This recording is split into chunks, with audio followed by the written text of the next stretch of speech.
how far you have come on your own, but never alone.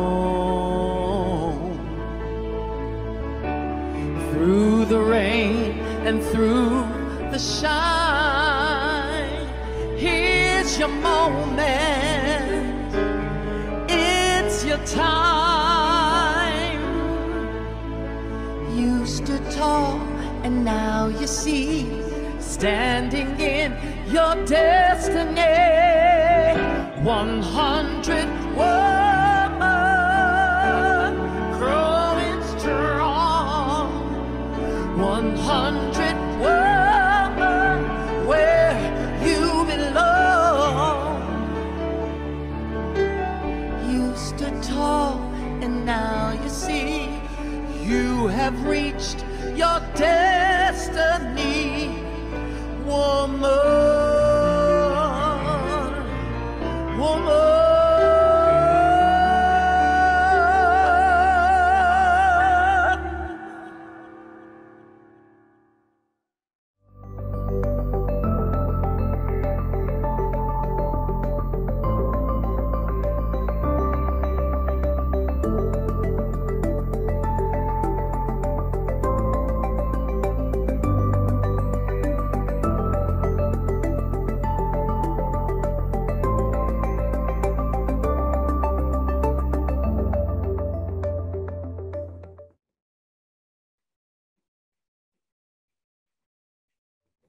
As people of African descent, we offer this land recognition in solidarity with the indigenous peoples of Turtle Island in the efforts and deliberate intentions toward decolonization. As people of African descent, we acknowledge the land of Turtle Island that sustains us, express deep gratitude to its indigenous peoples, and pledge to honor our dignity and divinity that ultimately connects us all. By Kay Johnson. Welcome to 100 ABC Fireside Chats. 100 Accomplished Black Canadian Women is a bold project initiated by co-authors and co-founders, the Honorable Dr. Jean Augustine, Dr. Denise O'Neill Green, and Donna Jones Simmons. Our mission is to celebrate and archive the professional accomplishments of trailblazing Black women from all across Canada. The goal is to create an ever-expanding database available for current and future generations via print media, public and private libraries, as well as our website, which is www.100abcwomen.ca. In addition to our fireside chats on topics that matter to our communities, such as education, healthcare, entertainment, creative arts, trade union, and so much more, we offer biennial book launching galas and biannual symposiums. The co-authors and co-founders would like to take this opportunity to thank each of you for attending today's fireside chat. We know that you will find these sessions educational and inspirational. So sit back, relax, and hear from our brilliant and talented honorees. Good day, everyone, and Happy New Year to you. If I haven't said it before. I'm Donna Jones Simmons, co-author, co-founder, and architect of the 100 ABC Women Project. Today's conversation is about minding my financial business with panelists Caroline Commission and Dr. Caroline Cole Power, who are well-versed in the field of finance. Today's inspirational conversation is being moderated by Delilah Mast. She is a regional manager of Black Community Business Development, Western Canada at TD. When she wears her hat as a financial advisor, her primary responsibility includes dealing with regional expenses and provide various weekly and monthly reports. It must be noted especially for those in Western Canada, that Galila also serves as a trusted liaison between TD and the Black community. Over to you, Galila. Thank you so much, Donna. I thank you, first of all, 100 ABC Women, for inviting me to moderate this conversation. Again, my name is Galila Mast. I am the Regional Manager at TD Black Community Business Development, and I support all of Western Canada. As you heard, as a regional manager, my primary role is really to serve as a trusted liaison between TD and the Black community. Essentially, my role is to bring the whole bank to the community proactively working within the Black community and building relationships and making connections with a core team of TD specialists who are trained and ready to elevate financial advice and, of course, tailor customer advice. I've been with TD for over 20 years. That's when my journey started as a teller going to university, and I've held progressively senior roles, both on the personal side and on the business side. So I know this is such an important conversation that we have. Welcome to our panel guests, Dr. Caroline Cole-Power and Carol Commission. Before we get started into the conversation, I would love to learn a little bit about you. Carol, if you can tell us a little bit about you first. Thank you, Galila.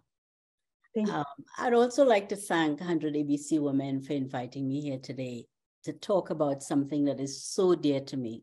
It's all part of me. My name is Carol Commission, and I have been in a financial leadership role for many years. I'm retired, but I was recently the president and chair of the board of directors at Tropicana Community Services, all volunteering, doing fantastic work. And prior to that, I spent more than 30 years in the technology industry doing financial leadership roles. I do enjoy mentorship, and I'm excited about today, excited about having a robust conversation around budgeting, financing, whatever you call it, but minding your own business and minding your financial business. Thank you. Thank you, Carol. Dr. Caroline, if I can get you to introduce yourself as well. Certainly. Thank you, Galila. As you know, my name is Dr. Caroline Cole-Power. I'm a business psychologist, and I bring a human resource management and a financial risk management background. My day job is CEO of CHRS Group of Companies, which is the owner of Canadian HR Solutions, Canadian HR Academy, Sensitivity Training Canada, and Worldwide Workplace Learning. I'm also vice chair of Credit Canada Debt Solutions. Credit Canada is Canada's longest standing credit counseling agency. So they help people manage their debt and manage their personal finance and mind their financial business. I love it. Thank you so much for sharing a little bit about you. I know this is why this conversation is going to be so impactful. I know our attendees are going to have a lot to take away. One of the stats that was shared by ABC Women was that more than half of Canadians, 54%, say now they're living paycheck to paycheck, and the cost of living crisis continue to squeeze that budget gap. This is what makes this discussion so impactful. So if I can just maybe get started with Carol, can I ask you, how do we learn what it means to mind our financial business? Well, finance makes the world go around. Everything we touch and do in today's world involves finance, some form of fashion. So if you need to take control of your financial business, you better know how to do it. And it starts with understanding, what are your inflows? What income are you making? And again, I don't know people in the audience, but it could be that you're a student and maybe allowance at home. You could start there. Or it could be a pensioner like me and you have a fixed income. but you better understand your inflows. What are you getting in and how are you getting it in? And learn to manage that. Simply put, the inflows and outflows. Where is it coming from and how are you spending it? How are you controlling that spend? That's where it has to start, as I said, from the student at university to the pensioner like me. I love that. What about you, Dr. Caroline? So, what does it mean to you to understand and learn about your financial business? So for me, and really for anyone, I think it needs to be trying to be clear. So for me, the word is clarity. Be clear about what it is that I'm trying to do with my life. So what are my goals? For me, it begins with goals. What am I trying to do? Where am I trying to go to? What am I trying to attain? So some clarity around that. And then based on that, then I look at, so how do I get there? And how I get there is in part around looking at how much, to my colleagues, Carol's point, how much do I have in terms of financial resources that's coming in, however that comes in, whether it's through income as an employee or revenue as a business, or perhaps it may be you may be potentially a student where you're getting student loans, however that's coming in. But then how am I allocating that to the important parts of my life? And importantly, trying to somehow set aside some amount of it for a rainy day. That's important for a rainy day, because rainy days come, whatever they look like. We'll talk probably more about that. So I love that. Clarity, and then figuring out what do I do in the context of that. So understanding what kind of incomes that you have, what are the expenses, which is what Carol talked about with the inflows and outflows. And then you have just shared with us, have a goal. Like, so what am I trying to do? What are you trying to do? Because if it doesn't, if you're budgeting for no reason, then it doesn't really, there's no goal there. So it's easy to get out of that plan. Do you have any tools that you use, first of all, to kind of budget? I know that there's a number of, resources available. I work for TD. There's a ton on the personal side that's cash flow management. Do you have a tool that you recommend?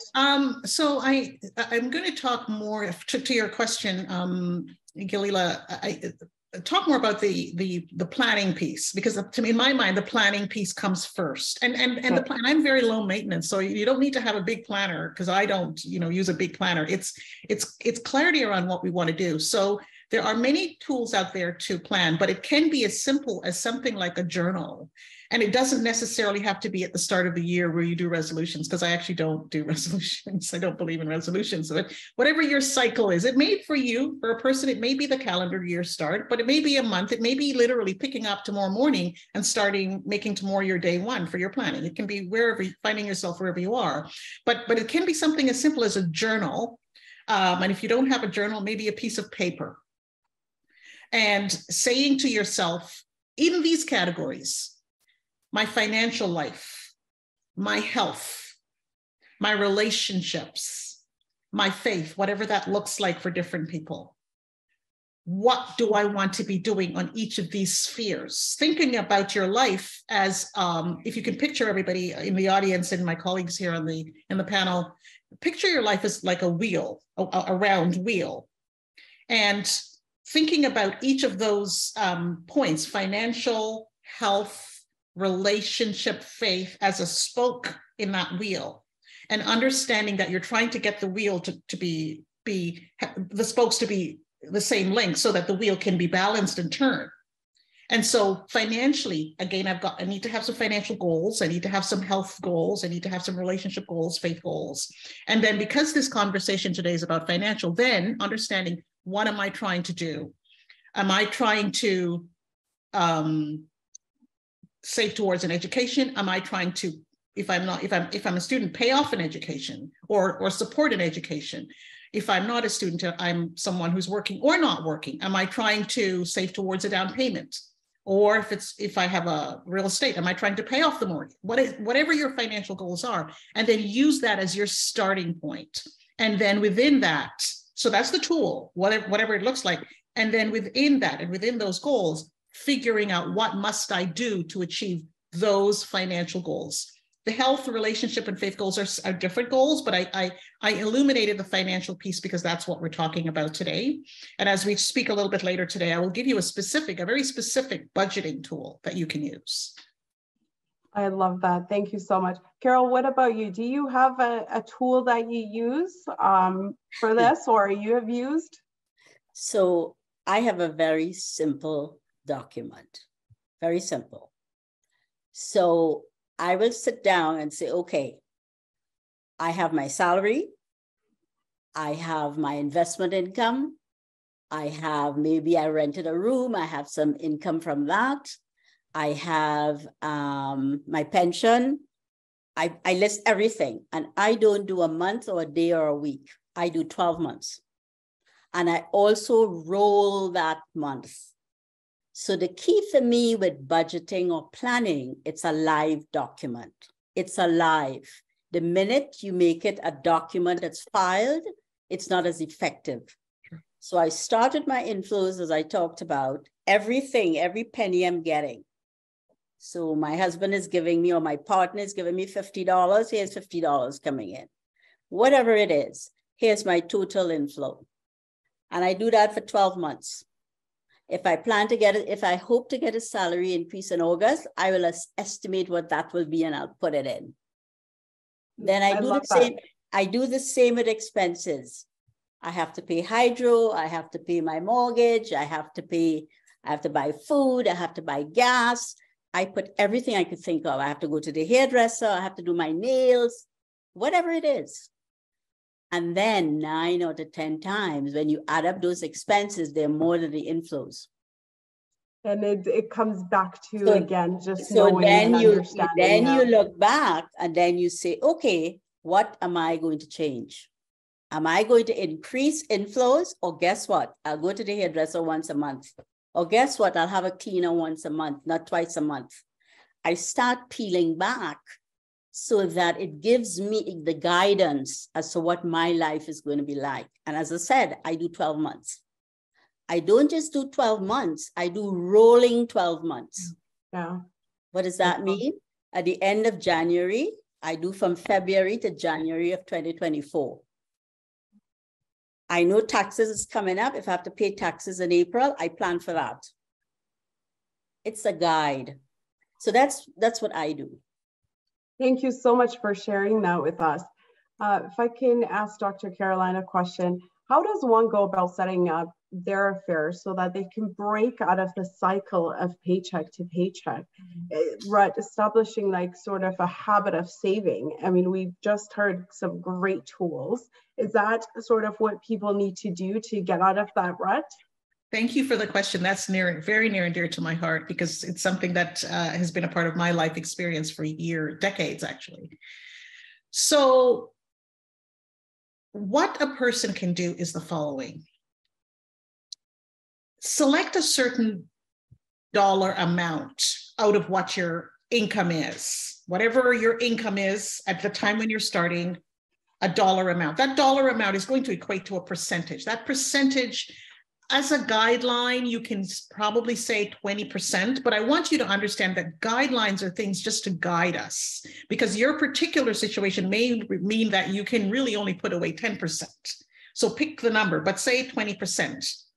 But set that amount, go into your bank or your credit union, whichever you use, and set up an automatic withdrawal program, a PAC, pre-authorized checking program. It's set up like that where it comes out of your account. It can be on a bi-weekly basis or a monthly basis, but have it be, if you're someone who's employed, have it be that it comes out the week you get paid.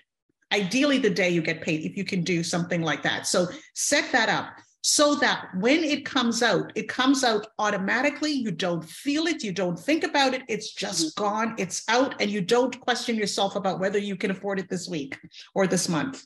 And so this is the soundbite I want to give everybody. Set it and forget it. set it and forget it. And there's no late time to start. If you haven't set something like that up, this is something you can do tomorrow. And now with online services, you can actually, I think, even go online and set that. You know, years ago when I did this, you actually went into the branch and did it. But now you can click, and you can start at $20 every week if that's, or every month if that's where you need to be, and then increase as you go and set it and forget it. And then as you get increases in your life, whether it's through your pay or whether through your business, as things starting to get better and you're having more disposable income, then what I do, the phrase I use is you tighten it up. You add more and more and more. That way you're never, let me just say one more thing. That way you're never in a place where you don't have money behind you. I remember years ago, Oprah Winfrey said, this might have been in the 90s, I heard her say, and it stuck with me. The phrase she used was attitude money. She said, you need to have attitude money. and whether it's Oprah-esque dollars or whether it's dollars, my size dollars, the point is, if you're running on empty, if you have nothing behind you, your confidence is going to be hit. You need to have some money behind you. And that's how you get like a baseline level of money behind you. If you don't inherit billions, of course. I love that. I think, you know what, even in our audience, there's a question, there's a comment around pay yourself first. First, that's it. Yes, that's it. That conversation of pre-authorized payment, you make sure that comes out first, be it based on that plan you've created, and that really becomes the important piece. I know we have another question around the use of financial advisors or a trained financial professional, and we will come to that. But I know that Dr. Caroline, you have a great framework that you want to tell us about for budgeting, because I really want to talk about the framework of budgeting. I mean, we have clarity, we have a goal, we know our ins and outs, then what? Yeah, no. So actually, thank you, Galila, because that the setting it and forgetting it piece that fits right into the framework. So thank you for the question. It's a segue. So again, it's a framework, it's a guide. We need to, these are tools, we manage the tools, but here's something that you can think about using, everybody. So the idea is this 50-30-20 rule. And so it says that about 50% of our expenses or our budget should be allocated towards things that we need, essentials to manage our lives. So food, shelter, insurance, things that we need, some entertainment and things like that as well, but the things that we consider to be essential. If you're a student, it might mean paying your tuition. That would be a part of your needs, 50%. About 30% of our inflows should be allocated towards things that we want. So one of the things I like about this framework is that it doesn't say we need to completely punish ourselves. We can have some things we want too. And it says about 30% of what you have, your inflows, can go towards that. And then it suggests 20% of our inflows to go towards those automatic savings that I talked about. Now, so that's the 50-30-20 sort of framework. Because it's a framework, there's nothing harmful in you saying, you know what, I can only sustainably, because that's the word. When you set it and forget it, if it's unsustainable, you're going to keep wanting to go back, right? So you may need to change this framework to a 10% savings. And maybe depending on your lifestyle and your personality, you may want 40% of what you want. Right? And then 50% needs, or your needs may be such that you actually need 60% towards your needs, and you're going to keep the 30 and then the 10. So the point about a framework is that it gives you something to guide your thinking. And once you've got the thinking down and you understand the logic and where you want to go, your goals, then you need to pick a spot and abide within the spot. And maybe have times in the future where you need to adjust as well. So that's the 50-30-20 framework. I love that. And I think that's such a great framework. And I know practical. Carol had shared with us that, that 30-20, where she's for years has always valued travel and, really wanted to make sure that was something that was valuable to her and that she made it happen. And that was her want, but she never really compromised the other piece. I don't know, Carol, if you want to explain a little bit more about that, because I think this really does play into that framework of making sure that you've met your obligations, which is that 50%, now playing around with what do I need and what do I want, but also how do I plan for that future? I think key in budgeting is you have to bring your personality to that budget. So it could be with this inflationary environment, the 50% important things that must shelter and so on may go to 70%. We don't know. With inflation, the mortgage may have gone up another $500 because of interest rates. So all of a sudden, that percentage is, oh my God, what am I going to do? So key in doing a budget or a plan is bring your personality and lifestyle to that plan or budget. So for me, when you say pay yourself, it's very important to me that I have a great time, especially at my age. So I have a big line called vacation and fun. That's an expense for me under every month. Okay? So I don't have any hair to do anything with, so that's not there. The nails are there though. So bring your personality. Here's another key thing, credit cards. Those are dangerous things. They're 20% interest. And if you know your personality is one of when you go to the mall, you cannot buy something. And I have some dear friends I know who they do that. So what you do in your plan, make sure you account for that. Yeah. Somebody like me, I don't like shopping, so I would not have the problem. So bring your personality to the budget. Bring your idiosyncrasies to the budget. If you support family away, if you know one day you'll get something in the mail, you have to help somebody out, put a line called help in that budget. So that way you manage and you're not surprised. I'll give you an example. For me, January came around. I live on a fixed income. My investment income came in. I already estimated what I think I will get. It's the start of the year. I knew the stock market went down about 30%.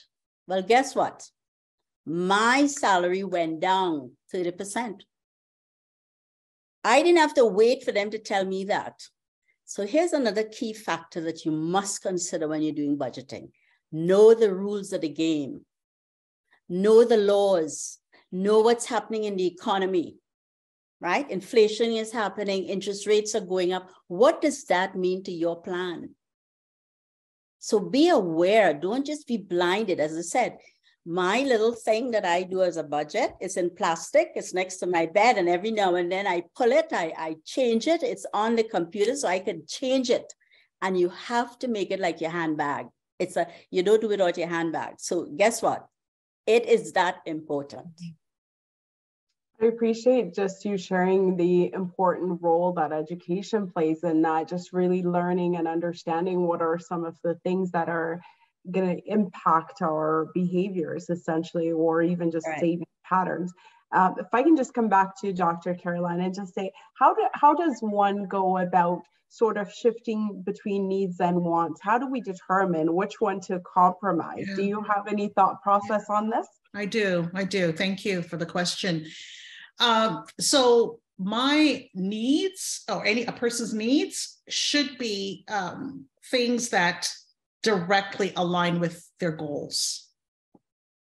So when we ask or about to do something, and we need to ask ourselves the question, how does this get me to what I'm trying to do? So, whether it's to buy this thing or to invest in this thing or to whatever it is I'm going to be, is this something that keeps me on track? It doesn't mean that everything has to keep you on track, because there is a part of your budget that's for your wants, for the things that you just want, because for no reason, you just want whatever reason, the frivolous reason it is. So there is, because we are humans and we have to be realistic. Again, I think one of the words we have to think about is sustainability. If we put ourselves in a budget where we're painted in so tightly and there's no way we can sustain it. It's got to be a budget that works for who we are and what we want and what we need to give ourselves grace. We need to have fun, and we need whatever fun looks like for us, for each person. So we need to have some of those wants. But when you're trying to distinguish between a need and a want, that need is something that is going to be something that keeps you pointed directly in alignment with your goal. For example, let's look at food. Food is a need. What's the goal? The goal is to stay alive. Right. So food is right. And so that's what I would say to that question. Whereas fast food, maybe not, right? Like sort of going out. It's food though. It's pleasurable. It's food. Whatever makes sense. Right. It's food though. It falls in the category. If you don't eat over a certain length of time, you're gonna, not be well enough to be here. So two things I thought of while you were saying that. One is it has to be flexible.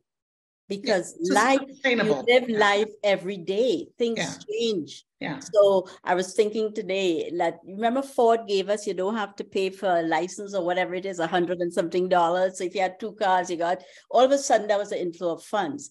So life changes. So it has to be flexible enough so that you can adapt readily. And here's another thing I thought of, the carrot and the stick. The stick is doing the budget, but you got to have a carrot. That's my vacation. I know when I save that, or I'll have fun. So you have to make it that way it fits. And, and mental health is good because you know how you're going to do it. So it really works. Actually, another point is, how do you help the youths? My granddaughter, I'll give you an example. Since she was 16, I took her and opened an account. So much should come out. Caroline talked about that, how much a month should come out or how much a week, whatever it is. One day she said to me, Granny, what about crypto? Cryptocurrency. You're always talking about stocks. And what about crypto? And I said to her, you see this grand lady here? She doesn't understand it. And when you don't understand it, you don't take that risk. So if you want to invest, she did put $50 in. She told me, and she lost it. Okay. So at the end of the day, engage them. I give her articles to read, and pretty soon she's beginning to ask questions. She just invested in Royal Bank and in TD. And so the conversation is a natural conversation in my house. So you influence her. So she did admit she lost $50 with crypto. So actually, I just wanted to, Jalila, may I jump in for a quick second? Absolutely. Absolutely. Thank you. Just on the point when I was talking about sustainability, so it's got to be flexible, and Carol used the word flexible. Mm-hmm. What I wanted to also add is that we need to, within our budgeting plan, we need to build in points of celebration. Points of celebrating ourselves for holding to it, right? And I mean, it's kind of like now it's kind of like, when you write a to-do list and you write down something just so you can check it off. You need to build in, oh my gosh, I've been holding really well to my budget. This time I'm going to take another $50 and treat myself to X, right? So you need to, because we are human beings, we have to have grace with ourselves. We have to pat ourselves on, because the world sometimes doesn't pat us on the back. Especially when you look like us, when you have all kinds of messages coming, verbal or figurative messages coming at us, we have to be the motor behind ourselves to keep ourselves going. And sometimes that means celebrating ourselves. In fact, often it means celebrating ourselves. And I think that's a really great way of appreciating being on that path to success as well. I mean, if you set a goal and you're hitting these milestones, it's a way to remind yourself, a great job. We're going to now continue on. I love this discussion in so many ways. I love the celebration piece. I love the realignment piece, or just kind of really being flexible, because I do preach a lot around when it comes to budgeting. It needs to be a little bit flexible, and which means that you need to be able to readjust, because it's not always that you're always going to be on track.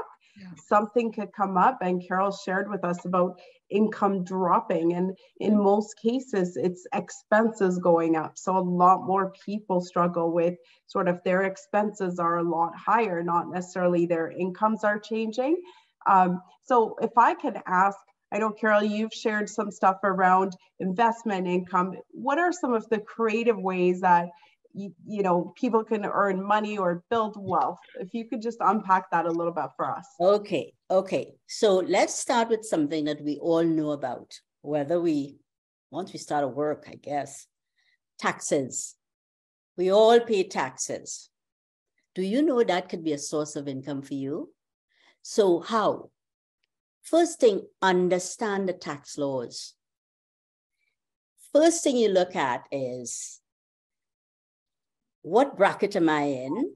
What are the benefits out there that I should be sharing in? And they tend to penalize single people. There's something called income splitting, for example. So if you have a partner and the person earning the lowest amount of money, you could take some of your income and give to your partner in a lower tax bracket, so you end up paying less taxes. That's one way. Or it could be that, wait a minute, RSPs, why don't I put some money in there? You put some money in your RSPs, and guess what? The government send you back some money. And I remember my days. Any bonus I got, every year I got a bonus, basically. I don't know if it still happens. It all went to RSPs. Because guess what? The government will send me back a check, and then I'll take that check and probably buy stock with it. Yeah. So you build wealth, all reducing your income tax. So if you don't know much about it, go talk to somebody who knows about it. Go talk to your bank advisor. Talk to people, mentor, figure it out, talk to somebody. But taxes could be a form of inflow for you, not outflow. So that's one thing. When I say understand the rules of the game, what is a TFSA? What does that mean? Do you understand it? What about education for your kids? Do you understand how it works? Do you understand how much the government puts in to help you? So know the rules of the game. You're looking at soccer. If you don't understand the rules of soccer, I love World Cup. You can't enjoy the game. It's the same with finances and budgeting. Know the rules. I appreciate that on so many levels. I love it. Just educate yourself, talk to someone.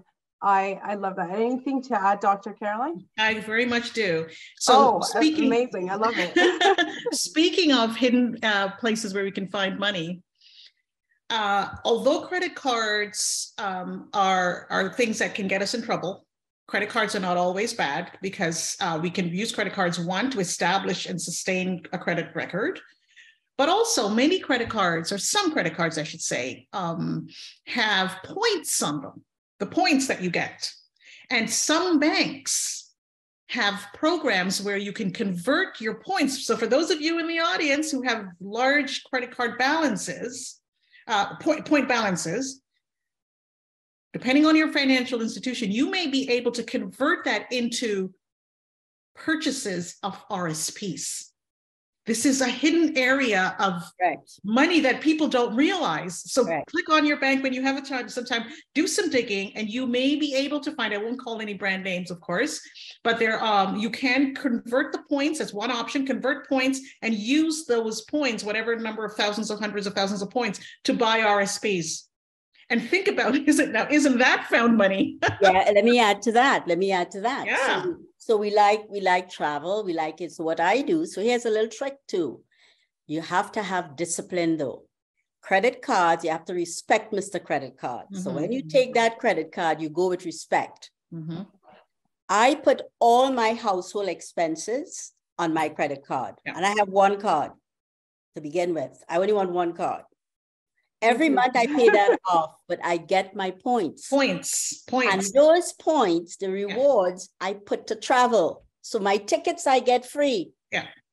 So again, you have to pay hydro, you have to pay all of that. I put it through that. So I end up getting points. The points are real money. The points are money. So again, there's an inflow to help my holiday.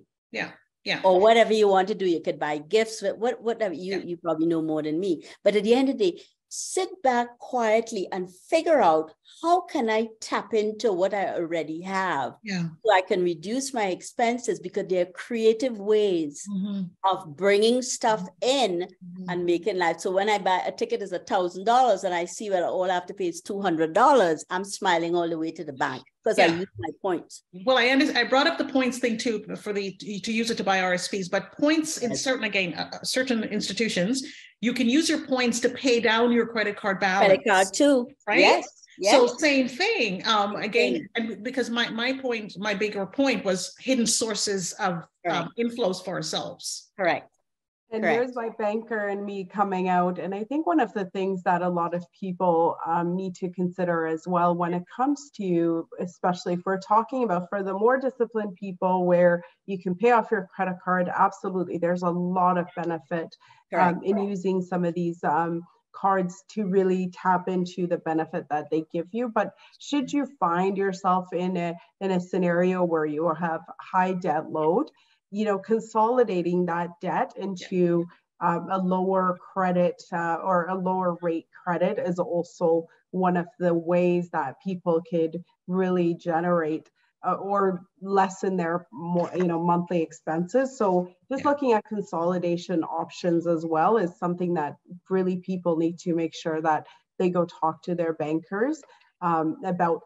So my question to you, to both of you, I know, Carol, you touched on it and you said you have a rolling, you know, a rolling plan for a year. Is that really kind of like you visit that? Do you do it on a daily basis, monthly? What's your sort of best practice? You seem to have this packed down. Yeah. So once you start to do this, it goes into your DNA. So once somebody give me a call and say, Carol, you want to make this trip? I already know because I live with this thing. Okay. It becomes part of you. When you first start, you have to create the discipline. But once you create the discipline, remember, I'm always looking out 12 months. So I know already what I can do for Christmas. Can I make a trip Christmas time or not? So it is a guide. It guides you and helps you to make decisions quicker. And stress is out the window. Now, another point I want to raise in terms of credit cards, another key point. If you use your credit card effectively, your credit rating increases. Yeah. You end up getting loans and so on at a lower rate because your credit rating right away is so good. The bank wants you as a customer. They will give you a lower rate. So again, there's another positive in terms of how you use a credit card with discipline. Thank you. What about you, Dr. Caroline? If you have sort of best practice for reviewing your budgeting plans? Sure. So I typically start a budget cycle. And in my case, it happens to align to a calendar year. It's not a resolution, but it's a calendar year. And I sort of take a look at the next 12 months. What am I trying to do? You know, as you've heard, I start with a long view, and that may be something that people in the audience want to hear. The words I said was the long view. I take the long view. I don't take the day-to-day, minute by minute. I start with a long view, and then now this is something that I guess I'll share a personal thing. I put a monthly calendar appointment with myself. To check in. It's not a big, long meeting. It's just how am I doing? It's something to stay on track. How am I doing? But this is not only with financial goals. It's in general. It's a check-in. I couple that with a journaling practice, writing journals just on my own in my own personal space and my own time at home. Because sometimes if we are not careful, we set a goal perhaps, and before you know it, we're at 10 months, 11 months in, and we realize we haven't moved on any of the things we thought we were going to do. So it's helpful to be able to check ourselves in to see how we're doing. In my case, I actually put something just to have me stop and think about it. That's my practice now. With me, it's, as I said, it's like with my handbag. It's there. It's there, yeah. So I did it, and every month I roll it because I'm doing a 12 You keep the 12 month, yeah. But so when I got my check in the bank for my pension, and I realized how much money they took away from me, I started to laugh because I pulled my stuff up. Oh my God, that deep, right? Oh, I have to rejig all my numbers now because it was deeper than I thought. You see what I'm saying? So I work with it from day to day, if you know what I'm saying, if I have to. So, and actually to that point, and the point earlier as making is to say that for everybody in the audience, we have to keep our eyes on the ball. That's the thing, right? So you're not going to live in the weeds on it every day. You've got the rest of your life to manage, but we have to, even in the back of our minds, keep our eyes on the ball. So whether it's in your case, in each person's case, whether it's going through, when you get the statement electronically, whether it's just taking an eyeball through it quickly, like boop, boop, boop, boop. You don't have to spend 20 minutes, just a quick, whether it's that, or whether it's just the calendar appointment prompt prompts you to remember, or whether it's a call with your broker, whatever it is, it's just keeping your eye on the ball, because it's much like you're navigating your life like you're driving your car, and you know where you're going to, you're familiar with what you're doing, but kind of have to keep your eye on the ball. Understand? So, and the ball is the goal. What am I trying to do? Ultimately, that's it. Yeah. And have fun along the way, and celebrate along the way. Right. Yeah. I agree. I think this is such an incredible discussion. And I love the idea of like really investing time on yourself too. Like, I mean, we do a lot of these plans, we create plans for better financial health, but I think if you're not checking in on a regular basis, I do as well on a monthly basis, make sure that I take myself out for coffee and I look at my bank account and just make sure that I'm in line with my plan. But I do it outside of the house because I don't want to stress about kids or husband. I just want to look at everything and just give myself time with my coffee. So I really appreciate that. Go ahead, Dr. I just want to add a couple of things, because I heard a couple of things that Carol said that I wanted to just add a couple pieces to. One was the number of credit cards. So Carol touched earlier, she said, she has one credit card. And so my comment now is to people in the audience. The credit card companies, if you open magazines, if you go into anything on the internet, the credit card companies are coming at you, wanting you to take out a card in whatever their brand is. A decision point that you're going to have is to ask yourself, just how many credit cards are you going to end up having? And the more credit cards you have, the more tempting it is to, if you get these cards, go out and you spend them and jack them up. So realistically, what you need to think about is, how many should I maybe let me give you a framework. Again, you're going to decide what you do. Maybe you need a single Visa. Maybe because some places will only take Visa, for example. So you want to be able to go into a store and be able to purchase or use the card. Maybe you decide, I'm going to take up one Visa. I don't need 3 Visas. I need one, maybe. Maybe I need a single MasterCard.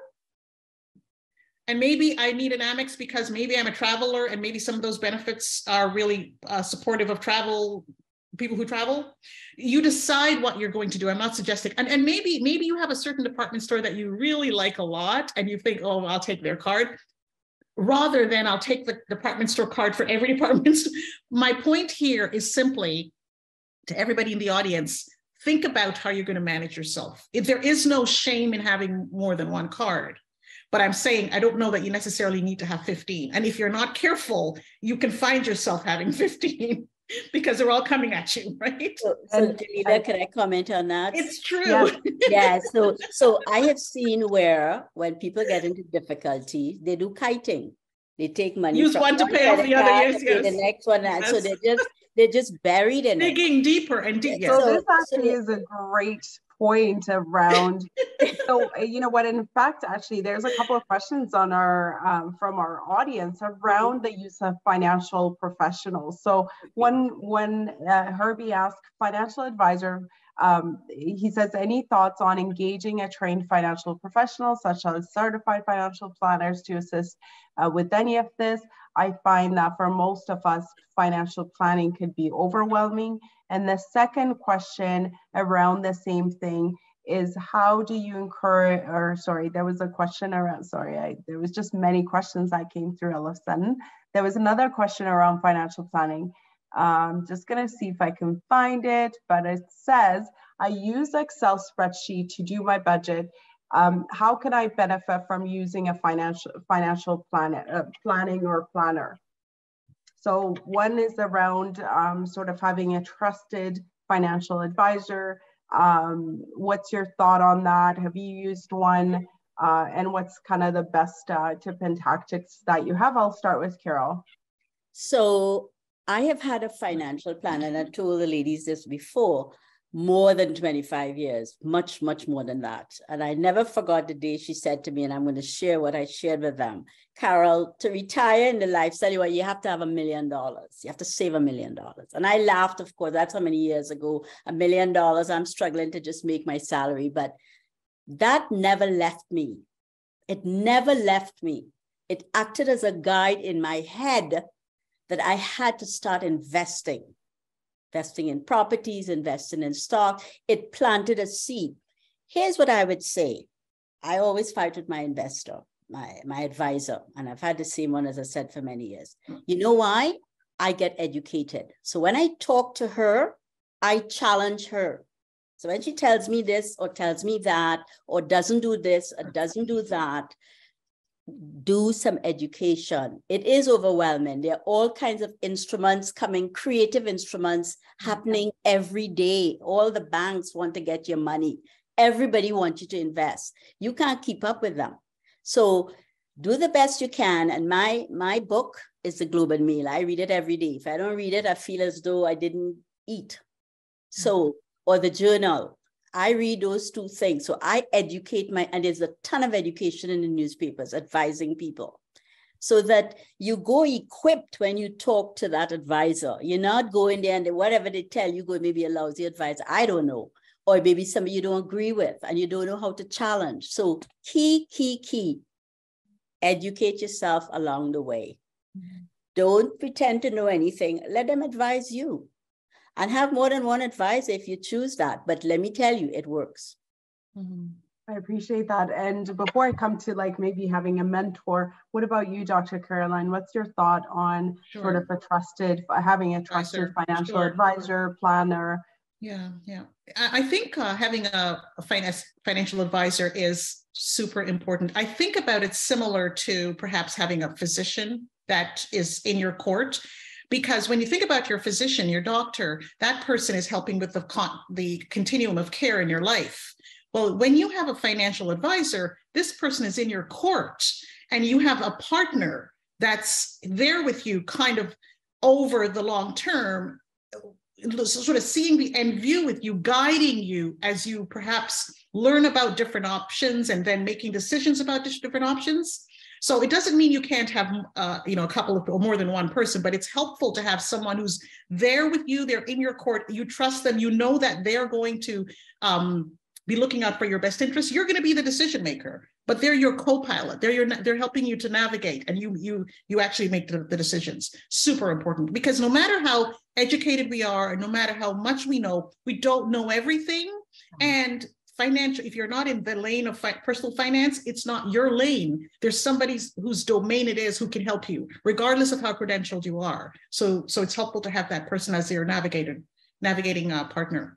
I would add one more point to that. Go ahead, Carol. I would add one more point to that, and it's along the same vein, is that they're paid and trained to keep abreast of investments, what instruments are out there. They're the experts. So that's why you're tapping into them. They have to keep up, not necessarily you, me, I'm tired, you tell me. So an advisor is just what Caroline said. It's a key part. It's their domain. It's their domain. They're trained, right? We all have our own spaces. Correct, it's their space. Yeah. And that's theirs. So at the end of the day, and let me tell you, use them, tap into them, push them, especially if you're paying a fee. And sometimes your portfolio, you pay a fee, so then they owe you. And they work for you. And I think that's such an important fact. I'm going to tell you a story. I once, when I was a branch manager and I'm coaching an advisor, and I had a client with an iPad that came in with the information and was asking my financial advisor. And my financial advisor would have needed to be sort of up here because he was literally fact checking just right on the minute of the questions that he was asking her to make sure that this is the individual that he's going to build a relationship with. So, and also advisors are being trained. I mean, I can only speak to kind of where I work, but advisors are constantly being trained and whatnot. So understand, you said about fees. Compare. We shop rate we rate shop for a lot of things. Why wouldn't we shop for the best advice, for the best rates? And you can compare. Most banks are open to giving you, saying, here's what we're able to do to top this other institution or so on. So I think it's such an important advice to a lot of people to make sure that they seek that advice. What does a role of a mentor come into our financial discussion or our financial health? Maybe I'll go to Carol again. Okay. So You're a big fan of this, and I know you counsel your granddaughter and many people. Yeah, I mentor. For me, I get a lot out of it personally, okay? My journey was tough. I fell over a lot of precipices. I fell down. I had to get back up. And what I'm trying to do, what gives me pleasure, is trying to give to the youth to help them so they don't fall as much. You still have to fall, but not as much. Because here's a big point. As I journeyed through my life, risk-taking, I was risk averse to some extent. So I'd be sitting there saying, you know, I would really like to buy that thing over there and invest in it. And remember, I'm learning, I'm reading, you do your MBA, reading all the stuff, but I'm afraid. Dumb me don't realize if you sell it, if it's trouble, there's financial, sell it.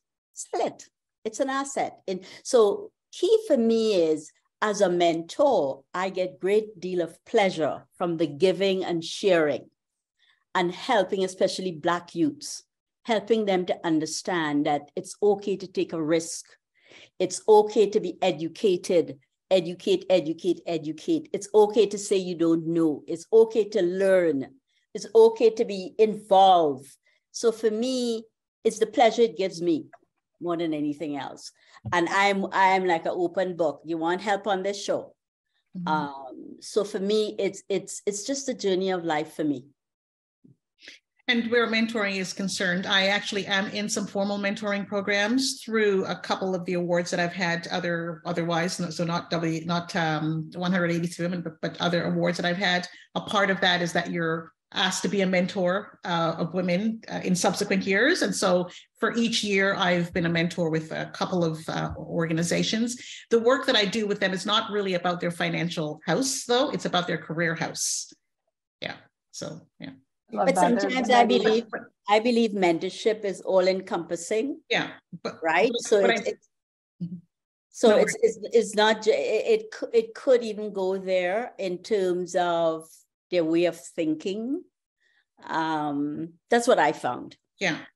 I do want to just touch on assets though. And when people sometimes are risk averse, because it's true. Here's one of the lessons I learned along my journey on the personal financial side. When we purchased something like, for example, a mutual fund, and many people are into mutual funds. And when the market drops, the one of the first inclinations that people have is to sell. Because people, you look at the numbers and you think, oh my goodness, there goes my investment. Well, when the market drops, that's the worst time to sell. And I bring that forward in this discussion as personal finance, because people need to hear it, especially people who may be at a life stage where they haven't yet experienced a downturn, or this may be their first downturn. I know I certainly would have benefited if someone had told me, because I've been through a number of cycles now.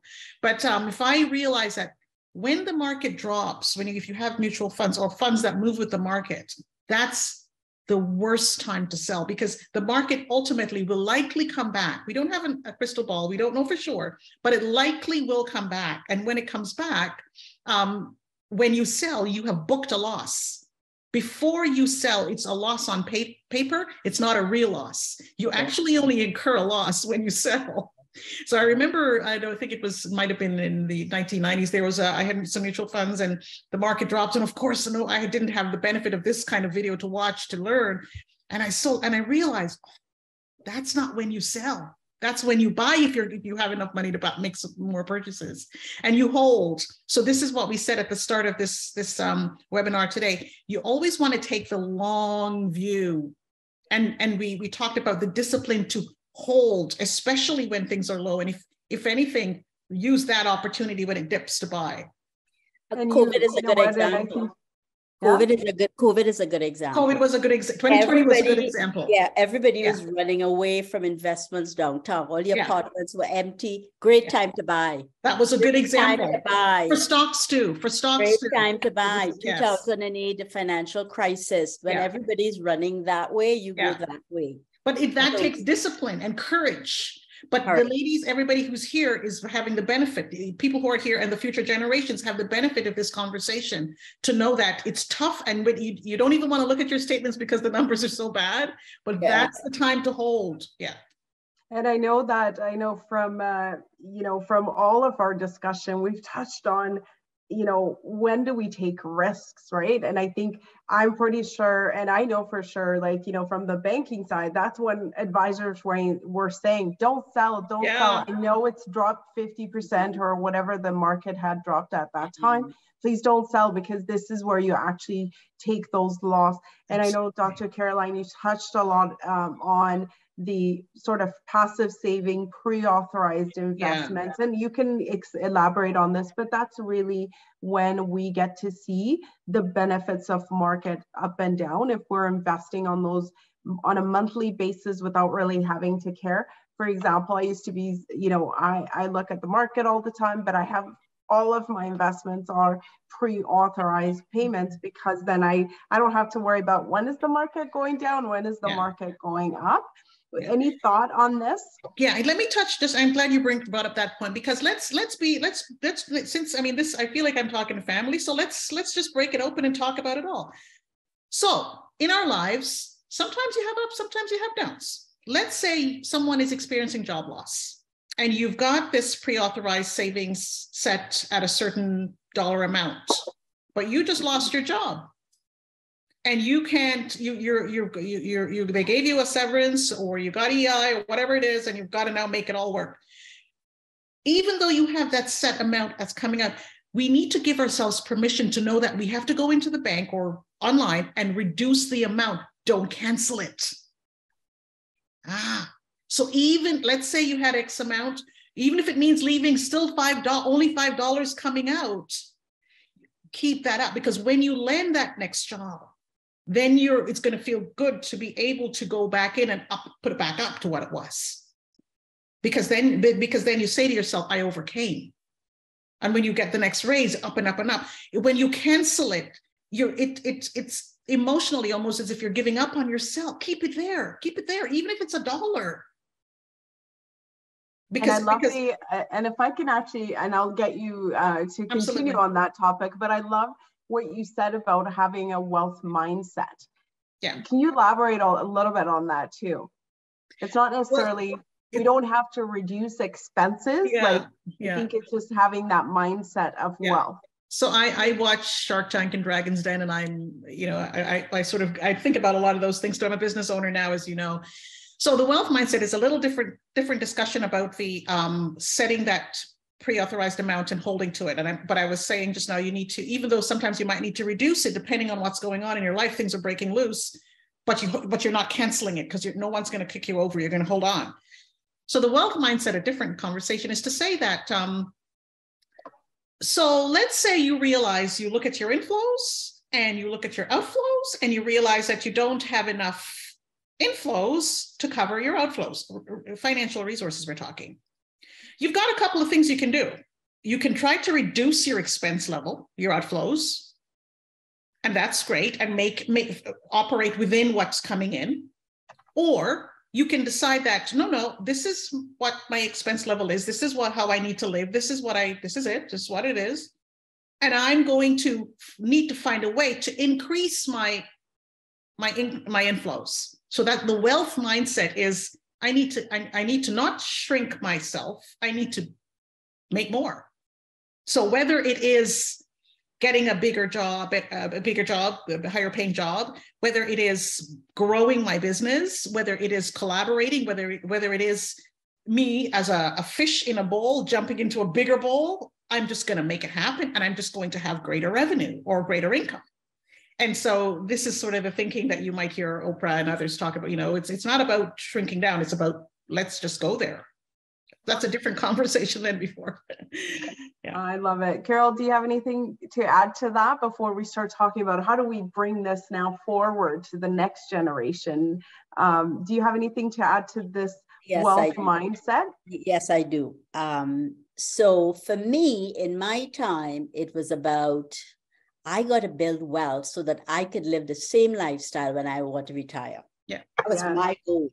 right? I want to retire relatively young, travel. So how am I going to do that? With my granddaughter now, it's about most of these kids, they don't have it as tough as us. We're going to leave what we have to them. They're starting off at a higher level anyway.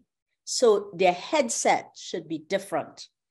So you have almost an entitlement attitude, right? Coming from the youth. That's what I'm feeling with my granddaughter. So it's almost like, how do I persuade her to understand that you have to work just as hard to build wealth? This thing about entitlement is not it. You got to work just as hard. So for me, especially pushing this wealth is you have to understand what lifestyle you would like. You have to understand, when you'd like to retire. Even at this age, she's 22. Start thinking about retirement at 66. Think about that. That's a whole big, who told me that? I didn't know that at 22. But for me, I am already planting that seed to tell her, like, if you want to live the life where you're retired 40 or 50 or whatever it is, you got to start building that wealth now. And it's not the hand-me-down kind of wealth. Is be creative. You go out there and do what has to be done. So for me, that's how I'm pushing, starting with my granddaughter, the youth in terms of building wealth, because they're starting from a different point compared to, I think, my generation. I appreciate all the insights and plans that you all have given us around the budgeting tools and tips and tactics for savings. And I think, Carol, you just brought up a really great point around financial conversation that needs to happen around the family table. I love that you're kind of talking to your grandchild. And I will tell you, if you start investing earlier, you don't have to invest that much to get to your destination, with very little amount. So I love that. So what advice, because I think if we're really focused, I know in the Black community so often talking about money might be sort of, it's kind of, restricted, or it's almost like seen as a taboo. I know in my family it is. What's your advice for different people on ways to communicate with your families, or when is a good time to communicate about money within your family? Because I think budgeting, whether if you are worried about what's going on within your financial circumstance, everybody else is in it. But if you're not talking to them, how do you move the dial? So maybe we can start with Dr. Caroline. I'm just chuckling because I actually don't have children. So I don't particularly have much to say on this topic, other than probably the anecdotal things that might be out there. Listen, my child cost me enough money. Exactly. So Caroline, would you like me to take it? So that's sure. So for me, I believe transparency is what it's about. I think if you don't talk about it or make it the norm, like if this is the family and we're a family, we talk about survival. We talk about what's on everybody's mind today. Everybody knows about inflation. Everybody knows all the prices in the grocery stores have gone up. Everybody knows in the stores, everything costs that much more. But we got to talk about it. How are we going to do it? And by the way, if I'm renting, maybe our rent went up. We got to talk about it. So I think transparency, treating it, as I said earlier on, finance makes the world go around. No matter what you touch, there's a cost to it. There's finance involved. So listen, let's bring it out of the dark, put it in the light, and discuss it. And even though I don't have children, I want to add, though, I think it's helpful to get them started early. Sure. So I remember as a child, getting a piggy bank, and when I did chores or when I got good grades, I got a few pennies in my, dollars or cents or whatever in my piggy bank. I remember having allowance and putting some away.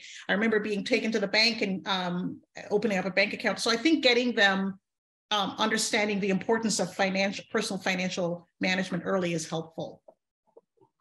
Love that.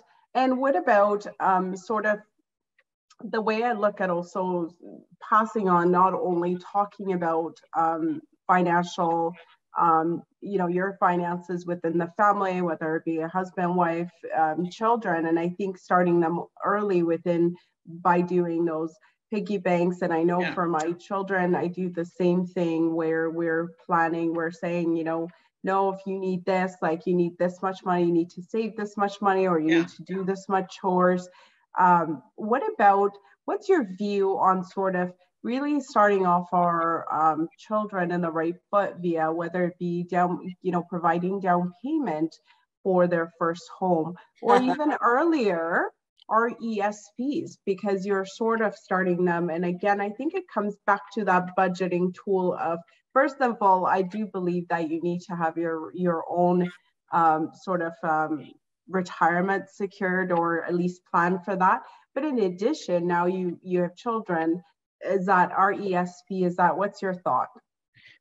I mean, I could just comment on the RESP in just my perspective and in general. In my mind, you know, when you're a parent, depending on your situation and so forth, I think one of the things that is really your responsibility is to try to do what you can to help set that child up for as they go along. And depends, some parents don't have any opportunity to do an RESP. Of course, we understand that.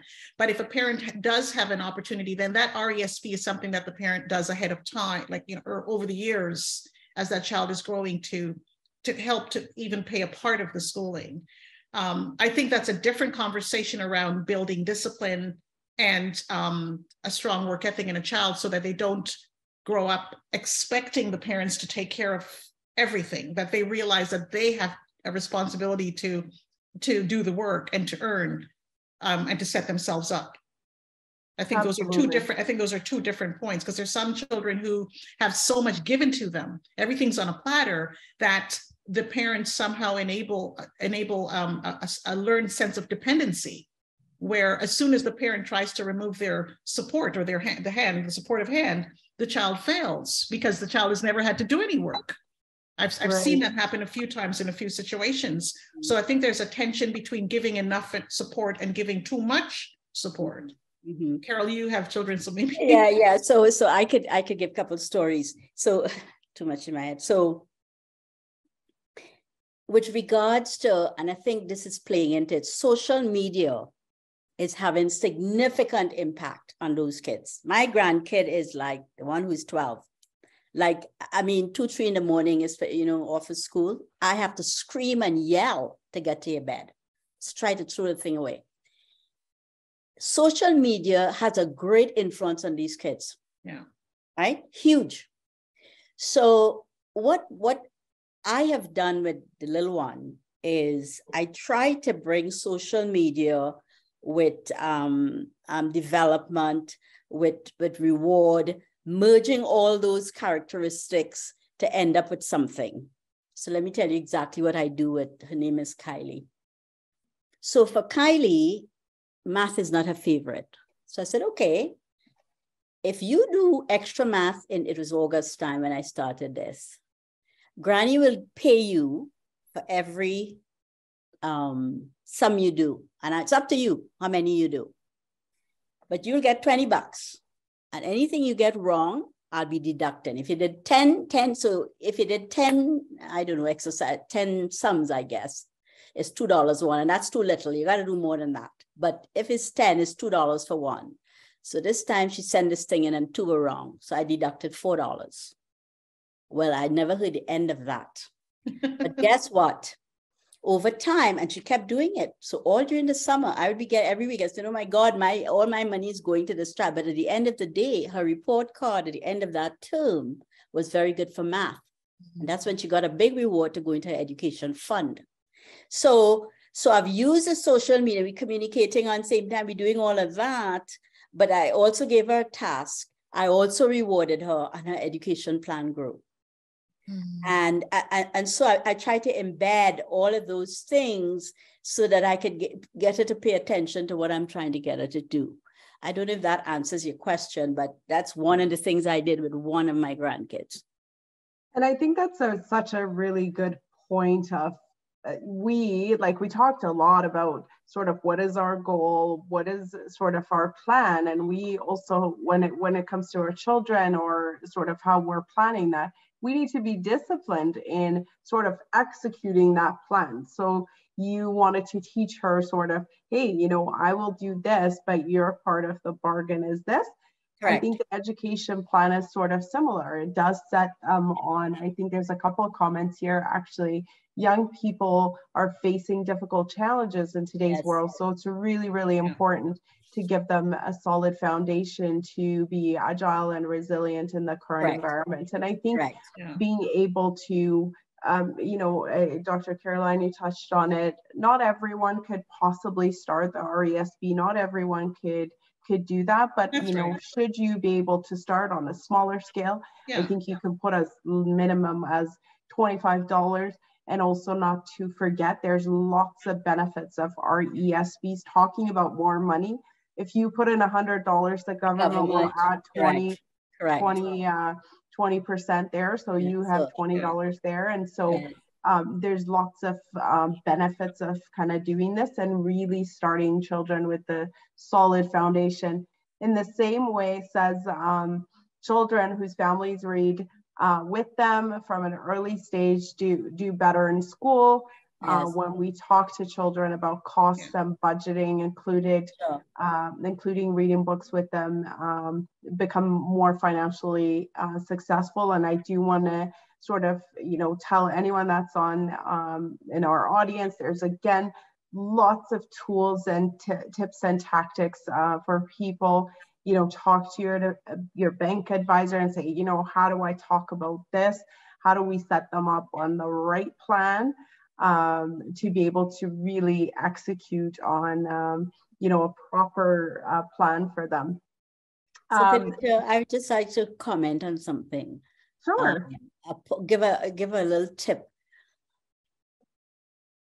The more I'm talking about me again, my age, we should transfer our wealth early o'clock before we pass. Because when we pass, there's so much taxes. Again, know the rules. There's a lot of taxation on my estate. So to the extent that you could start passing that wealth to the youths, you do it now, forming trusts. You know, like you talk about, can I help my granddaughter with a down payment? Yes, do it now. Because later on, to transfer those funds to her will be taxed by the government. That really does play into that. To know, for people to know. Oh yes. Yeah. And those are roles that financial planners and financial advisors play a key role in that discussion of what is the best tax strategy. And we're probably not going to touch on the tax strategy side of things, but absolutely thank you for bringing that up. And that actually, again, brings me to my sort of next question for both of you. What if you know, for individuals that come into a lot of wealth, lottery, inheritance, what is the best sort of route of action that you recommend? In terms of what should be the best, like what's the next step for, if you were to come into a lot of wealth, where is sort of the next step for you financially? Financial, how to manage it, you mean then? I'll start with this one. Then I think that it's helpful, I touched on it a little bit earlier, to say it's helpful to know that no matter how accomplished we are, we don't know everything, and there are experts out there who this is their domain, they can help us. So in the branch system in our banks, typically you'll have financial advisors and account managers who can help you with up to a certain threshold of assets. Beyond a certain threshold of assets, the banks have other entities within their portfolio of businesses where the staff there can help you with wealth of that at that level. And a lot of times the staff in those institutions within the bank are further qualified. And so if you come into significant sums of money beyond the thresholds required for some of the other financial councils, you should probably get an account manager there to assist you. And usually they help you with a team. It's a team of people that will help you. Someone will be there to help with wills and estates. Someone will be there to be helping you with the personal investments and so forth. because more money, more support is required. Love it. Carol, what about your input? So my input is, if I want a lot of money, like $1 billion in the US, the first thing I will do is throw away my phone. I don't want anybody calling me. I want to be quiet. I want to figure this thing out. So coming back to goals, all of a sudden your life has changed. You won, I don't know, 20 million, I think or 60 million. Somebody in Canada won the other day. Your life has changed. So you need quiet time. I'm not in a rush to talk to anybody. I want to know what Carol thinks about winning $60 million. And then definitely, all the advisors will be coming after you to help you. So, but you have to go prepared what it is you want. Like, what would you like to do? Maybe you want to donate all of it. I don't know. So I think get a good understanding of what you would like to do, and then have a conversation. It could be with 2 different banks, 3 different banks, 2 different advisors. It doesn't have to be one, but get good advice and counsel. I think it's paramount. Yeah, and we hear of that. And I think a lot of the time, individuals try to either manage, and I think we were discussing scenarios of, there's a lot more people that come your way because you've come into a lot of wealth, whether it be family or even banks. Like somehow people find out that's what you are. And I think it's just so important to sit down and just kind of take a moment and really absorb what has happened, take a time that you need, and then actually seek counsel. And I think those counsel cannot be, they can be mentors, but I think it's really, really important wherever the bank you deal with, again, just kind of reaching out, saying, you know what, this is, and being honest and saying, this is what I've come into. What do you recommend, or what have you done in the past for people that have come into a lot of wealth? So I think that's really important. I love all of this discussion. Is there, maybe I'll start with Carol, is there anything that we have not discussed or anything that you want to leave us with? All this wisdom that you've shared with us, I appreciate how this conversation has been, but if you want to leave us with some points. Well, so just to go back to what you were talking about just a minute ago, you could also have people who are in trouble.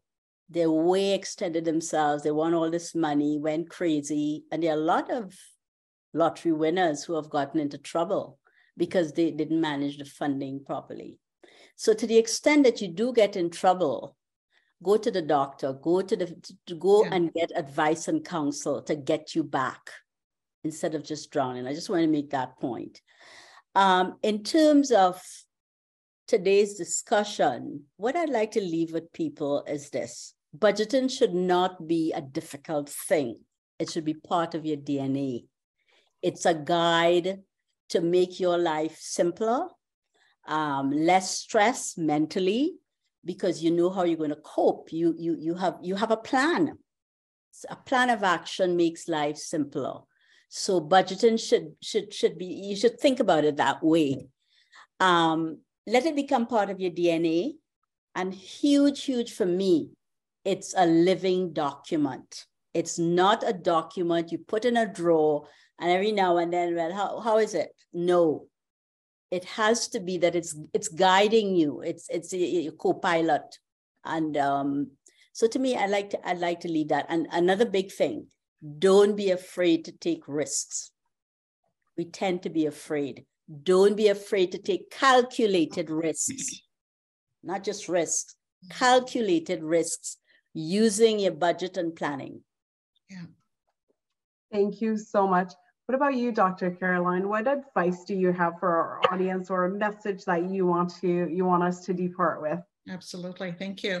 So I will echo the point about if there's anybody among us in this conversation that finds themselves in a situation where they're carrying a lot of debt, because ultimately the excess expenses typically goes to a place of debt. So if you find yourself there is no way through it other than to address it. And there are organizations around to help you. I am vice chair of the board of Credit Canada Debt Counseling. So Credit Canada, and this is not a plug for them. It's a volunteer role. They're just, but I know that at Credit Canada, they can help you. There's counseling available and so forth to help you figure out how to manage that debt.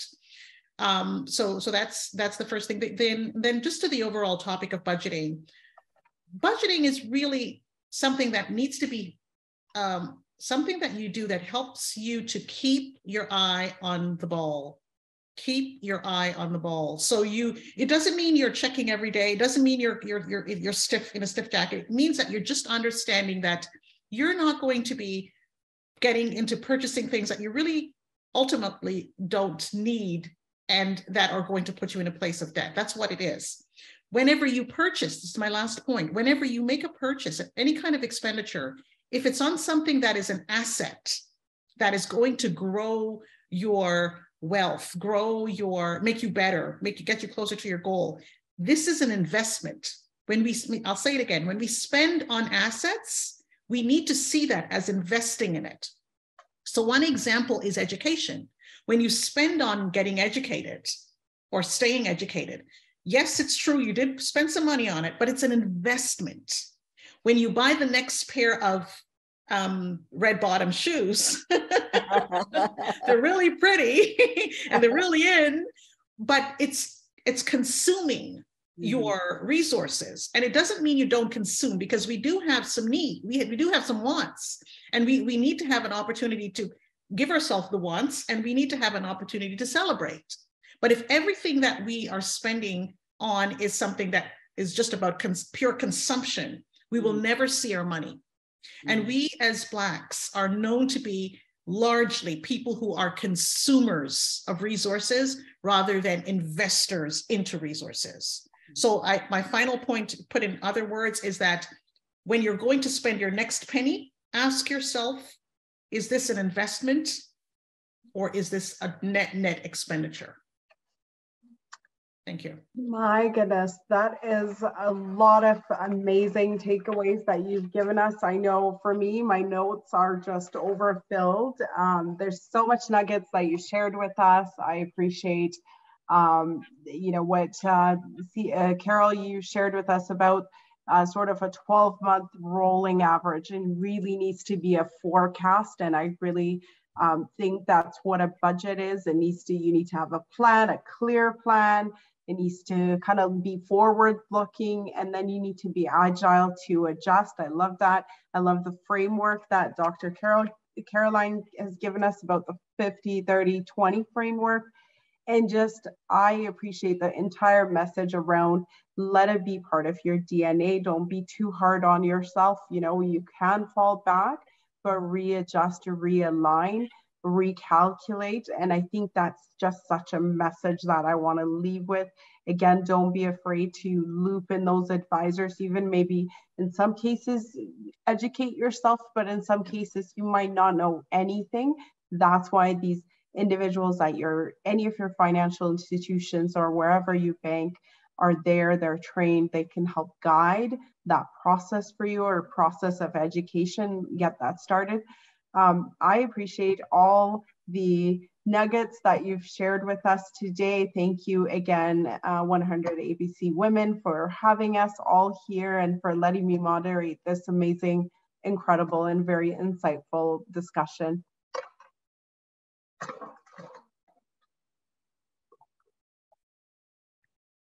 And this concludes.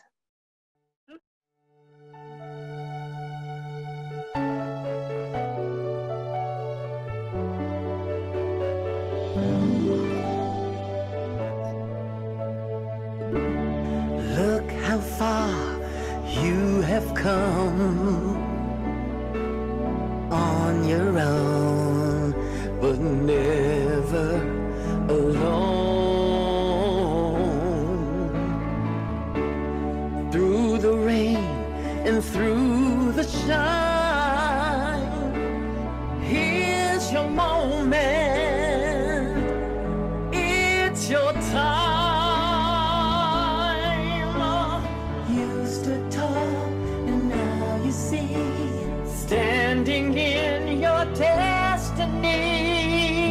one